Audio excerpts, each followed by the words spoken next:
गेलखन हमके दुयो माए बेटा के पारे सने ठने मरुई दबान की नीचे नहीं छोड़बू मैं मोर धर्म के। नहीं तो ये नियम बाद में बना तो पहले धर्मांतरित पिताजी हुआ तो उसने ये नियम नहीं लागू होना चाहिए। तत्काल कार्रवाई होनी चाहिए, तत्काल, जिसमें 1 मिनट का विलम्ब नहीं होना। कोई किसी प्रकार से किसी को कुछ नहीं। पहले ही मम्मी बताते हैं और गांव वाले भी बताते हैं कि वो हिंदू धर्म मानना नहीं चाहता था और हम लोग उसी में रहेंगे। हम लोग किस में मानते हैं उसी में रहेंगे। हम लोग तो जान के शादी किए हिंदू आदमी से, उस टाइम तो हिंदू था, शादी किया हिंदू था, था लेकिन बाद में उड़ा हुआ नहीं। आपको बना शादी करने के बाद शादी हुई ना? नहीं, पहले ही तो अथी से धर्म में शादी हुए थे, बाद में हुआ। यहाँ हुआ ना, बाद में हुआ, बाद में भी तो हुआ ना।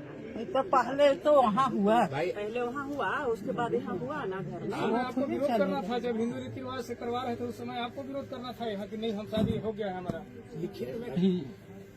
हिंदू धर्म मानने की इच्छा नहीं था तो ईसाई धर्म में मानने की इच्छा तो पिताजी की तो हम इच्छा नहीं थी तो धर्म परिवर्तन का एप्लीकेशन लगा के कर लेते धर्म परिवर्तन। तो ये बात पहले ही आनी चाहिए थी जब पिताजी जीवित थे तब। एखन मर गेलखन हमके दुयो माए बेटा के पारे सने ठने मरुई दबान की नीचे नहीं छोड़बू मैं मोर धर्म के। नहीं तो ये नियम बाद में बना तो पहले धर्मांतरित पिताजी हुआ तो उसने ये नियम नहीं लागू होना चाहिए। बाद में नहीं बना है। सर बोल रहे हैं ना, जब हमारा देश आजाद हुआ, जब देश का संविधान बना, तब से ये व्यवस्था बनाई गई। ये है कि आप लोगों को ना यहाँ पर गुमराह करके ये सब जानकारी भी बताया भी जाता है, गुमराह करके यहाँ पर सब धर्मांतरण हो रहा है। नहीं छोड़ेंगे बोल रहे हैं तो जमीन नहीं मिलना चाहिए उनके लिए। बस जिधर उसका बाप है उसका जमीन बेटा और माँ के लिए मिलना चाहिए। मिलेगा धर्म को नहीं छोड़ेगा तो हिंदू धर्म का जमीन को कैसे खा सकता है? सीधी बात है, सीधी बात है वो।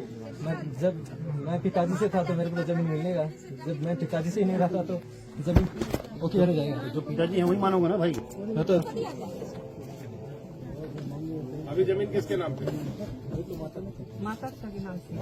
जी तत्काल कार्रवाई होनी चाहिए, तत्काल, जिसमें 1 मिनट का विलम्ब नहीं होना। कोई किसी प्रकार से किसी को कुछ नहीं बोलेंगे सर। ध्यान रखना, पक्षपात मत करना, शिकायत करने में। मेरे प्रिय, जिस प्रकार आपने इस वीडियो क्लिप को देखा, सबसे पहले तो इन सारे बीजेपी के गुंडों से, नेताओं से जो धर्म की राजनीति करते हैं, उनसे मैं ये सवाल करना चाहता हूं कि जब राजेंद्र जी जिंदा थे वो किस परिस्थिति में थे, किस हालात में जी रहे थे? क्या उन्होंने राजेंद्र जी को पूछा? क्या इन्होंने राजेंद्र जी को मना किया कि तुम ईसाई धर्म मत अपनाओ? क्या राजेंद्र जी के परिवार के साथ सुख दुख में ये साथ रहे? बिल्कुल नहीं। और जितने भी ये गांव के लोग हैं, इनसे भी मैं सवाल करना चाहता हूं, जब ये जिंदा थे तब तुम कहां थे? की God bless you all of you. मेरे फ्रेंड्स, मेरे भाई, मेरे बुजुर्ग, कैसे हैं आप सब? मैं जानता हूं परमेश्वर आपको देख रहे हैं और आप परमेश्वर की निगरानी में। आज हम एक ऐसे विषय के बारे में बात करना चाहते हैं जो हम सब रोज प्रार्थना करते हैं और रोज उस विषय के लिए चिंता भी करते हैं और मनन भी करते हैं। बाकी वो विषय है हमारे जीवन का आने वाला कल, जिसके बारे में हम ये सोचते रहते हैं कि कल हम क्या करेंगे और कल हमारा क्या होगा, कल हमारे बच्चे स्कूल जाएंगे कि नहीं जाएंगे, कल हमारे जिंदगी में कुछ खुशियां आएगी कि नहीं आएगी, कल हमारे जीवन में जो हम चाहते हैं वो पूरा होगा कि नहीं होगा, हमारी सेहत कल कैसी रहेगी और हमारा परिवार सुरक्षित रहेगा कि नहीं रहेगा। ये कल आपको रोज कहीं ना कहीं एक क्वेश्चन मार्क जरूर देता है। मैं जानता हूं कि जो परमेश्वर को जानते हैं वो ऐसी बात कभी नहीं करते और ना ही ऐसा सोचते हैं, पर शैतान हमारे चारों ओर है। और ये विषय उन लोगों के लिए जो लोग परमेश्वर को अभी जानने लगे हैं और परमेश्वर के प्यार में खो गए हैं, परंतु उन्हें न्याय और उन्हें नियम को जानना बहुत जरूरी है। क्योंकि कल परमेश्वर ने हमारे लिए क्या रखा है, अगर हम इसको जान गए तो शायद हम कल की चिंता करना बंद कर देंगे। जिस तरह परमेश्वर का वचन कहता है कि कल की चिंता ना कर, कल की चिंता आप खुद के लिए कर लेगा। आज के लिए आज का दुख बहुत काफी है।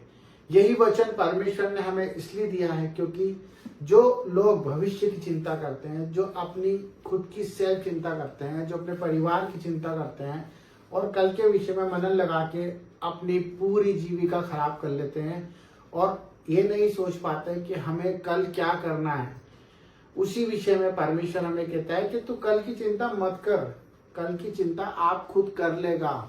आज के लिए आज का दुख ही काफी है। मेरे प्यारे मित्रों और प्यारे भाइयों, मैं आपको ये बताना चाहता हूँ कि परमेश्वर ने हमें ऐसा क्यों बोला है, क्योंकि परमेश्वर ये जानते हैं कि हमारे बच्चे उसके ऊपर विश्वास करेंगे, क्योंकि जो अनंत जीवन का स्वामी है, जो राजाओं का राजा है, वो हमारे कल की नहीं, वो हमारे जीवन की रक्षा करता है। हमारे पूर्वजों से उसने हमें गोद ले लिया है, उसने हमें मोल देकर चुकाया है और हमें स्वीकार करा है जिस भी हालत में थे हम। जब हम पहले ऐसे थे, जब हमारे भविष्य के बारे में हमें नहीं पता था, जब हम अपने बारे में सोच सोच कर गलत गलत कदम उठा लिया करते थे और पाप में पड़ जाते थे और उस पाप का परिणाम भी बहुत बड़ा बड़ा भोगते थे, पर हम क्यों नहीं जानते कि आज हम वही गलतियां, वही व्यवहार वापस करेंगे तो हम किस तरह से प्रभु के कहलाएंगे।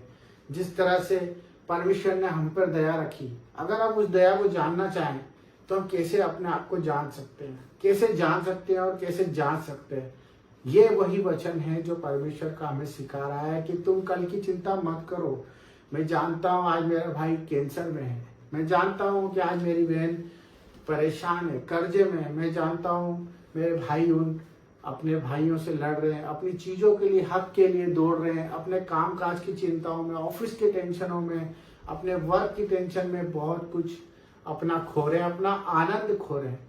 मेरे भाई बहनों, ये विषय परमेश्वर ने हमें इसलिए दिया कि जब हम इस चीज को छोटा करेंगे, अपने कामों को अनुशासन से करेंगे, नियम से करेंगे और अपने मुख पर सच रखेंगे, हमसे जो होता है हम उसी को करें।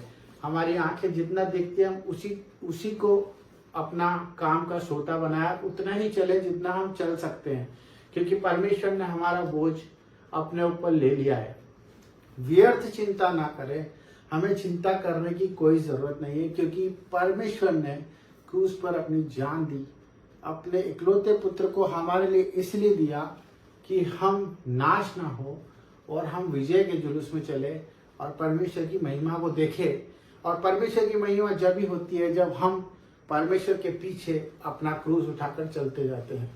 तो मेरे भाई बहनों, ये आपको समझना है कि हम अगर कल की चिंता करते हैं तो परमेश्वर के उस नियम को तोड़ते हैं जो परमेश्वर ने हमारे लिए बलिदान दिया।